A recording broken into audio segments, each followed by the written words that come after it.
So I've just done it. About 4 hours ago, I opened my laptop, typed out a few sentences, and I hit send.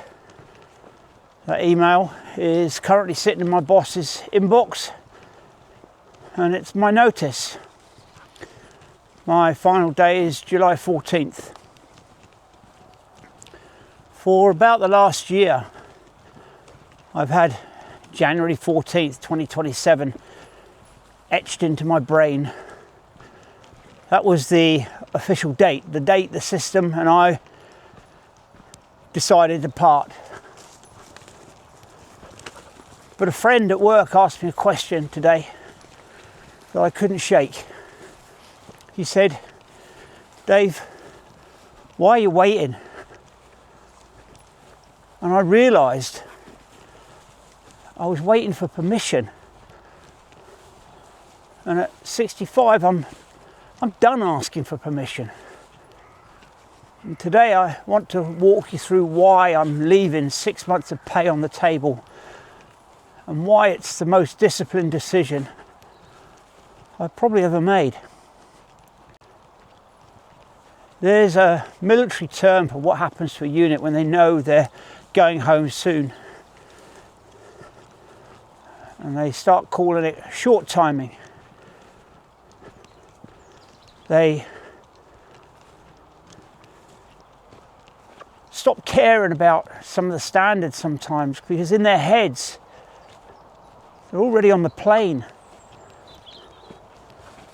And I realised that I was short timing my own life. Quite frankly, I've spent 47 years working. 22 in the British Army and another 25 in the civilian world.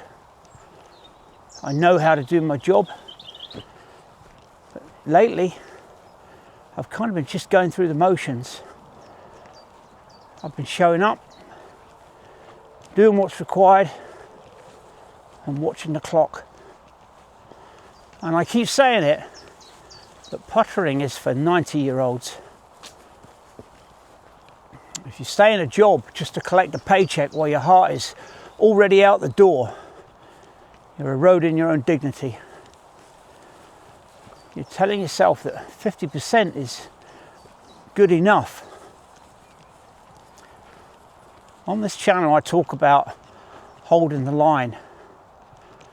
Well, my line moved. Staying until January would have been the safe thing to do. But it would also have been the soft thing to do. Let's talk about the money, because that's what stops most of us.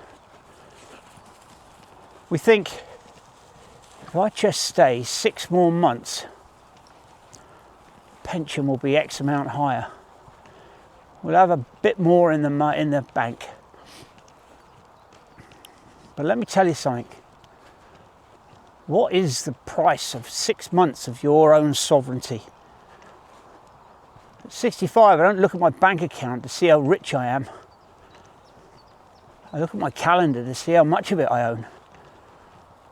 I'm trading basically 180 days of salary for 180 days of absolute freedom. That's 180 mornings where I don't have to check a schedule or answer to a manager.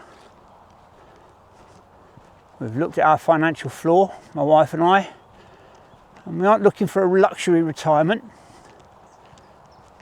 We don't want the cruise ships or the flashy cars, but we do want sovereignty. We want to be able to look at each other and say, "So what are you doing today? Is there a risk?" Of course. But the bigger risk is spending 6 months of your finite energy doing something that no longer matters to you. Security is often just a fancy word for a cage.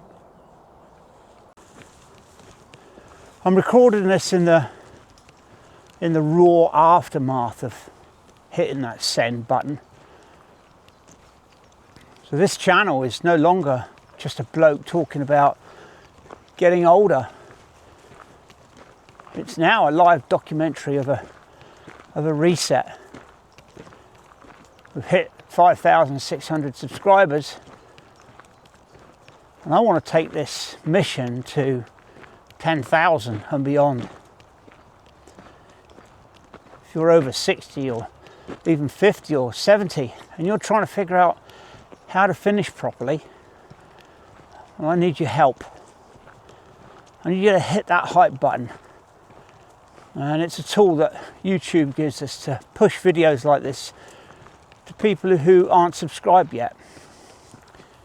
It costs you nothing, but it helps me reach the people who aren't subscribed yet, as I say. And it helps me reach the man who is currently sitting at his desk staring at his own send button and wondering if he's got the guts to do it. It's right under those three little buttons, three little dots in the bottom of the screen. Now, I've talked before about being a lighthouse for your family. A lighthouse doesn't run around the beach shouting at people. It just stands there and shines. I realised that if I stayed until January, I'd be a lecturer. I'd be the bloke coming home, tired, cynical, and waiting for the weekend. My wife doesn't deserve a husband who is just waiting to retire. She deserves a man who is there, who is present. Retiring to someone is very different from retiring away from something. By leaving 6 months early, I'm bringing my best self to the next chapter. I'm not crawling across the finish line on January 14th, exhausted and bitter. I'm jumping across it on July the 14th while I've still got some fire in my belly. And of course there's the physical reality. At 65, I'm fit, I can still walk the hills, I can still train, and I can still think properly, but I'm not a fool. I know that window of capability doesn't stay open forever. Every day I spend sitting in an office or commuting is a day I'm not investing in the machine. Easy is the enemy. It is easy to keep working because it's what you've always done. It's hard to step into the void and take 100% responsibility for your own physical and mental health. In my video, over 65, here's why slowing down is the worst decision. I talked about why slowing down is the worst decision, funnily enough, that you can make. Well, I'm taking my own medicine. I'm quitting the slow life of the office so I can ramp up the rest of my reset. Most blokes stay because they're afraid of that void. They think, who am I if I'm not Dave the manager or Dave the worker? Well, I'll tell you who I am. I'm the bloke who served his country for 22 years, worked his tail off for another 25, and has finally decided that the most important job I have left is being the best version of myself for whatever time I have left.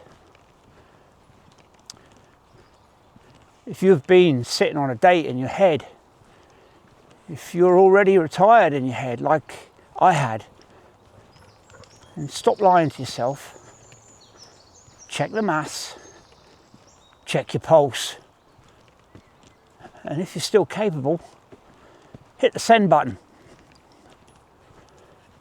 So, July 14th, that's my new line. The walk doesn't care how far you go. It just cares that you go. Just stick around. The real work starts now. And whatever you do next, don't slow down.